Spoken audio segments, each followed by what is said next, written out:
Merhaba arkadaşlar, kanalıma hoş geldiniz. Esaret dizisi yeni bölümde siz de Defne ile Orhun asla evlenmesin ve Orhun Hira ile tekrar evlensin ve kızıyla artık yeni bir hayata başlangıç yapsın diyorsanız kanalımıza abone olmayı ve bildirimleri açmayı unutmayın. Aziz ise yeni bölümlerde Elif sayesinde artık annesinin susuz olduğunu öğrensin ve Elif'e artık duygularını söylesin diyorsanız beğen tuşuna basın ve sayımızı görelim. Esaret dizisi yeni bölümde en son Elif Aziz'in geçmişte yaşadıklarını duyduktan sonra çok üzülecek ve Aziz'in ne kadar ezildiğini bir kez daha görecek. Orhun ise en son Defne ile konuştuktan sonra ona bir söz verdiğini ve onunla evleneceğini Defne'ye bir kez daha söyleyecek.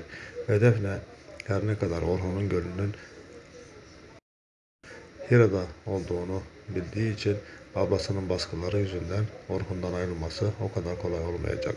Aziz ise artık gün geçtikçe Elif'e bağlanmaya başlayacak. Ve yaralarını Elif, Aziz'in yavaş yavaş kapamaya başlayacak. Hatta ileriki bölümlerde artık Beyye Hanım'ın susuzluğunu da ortaya çıkardıktan sonra Aziz'i annesine kavuşturacak.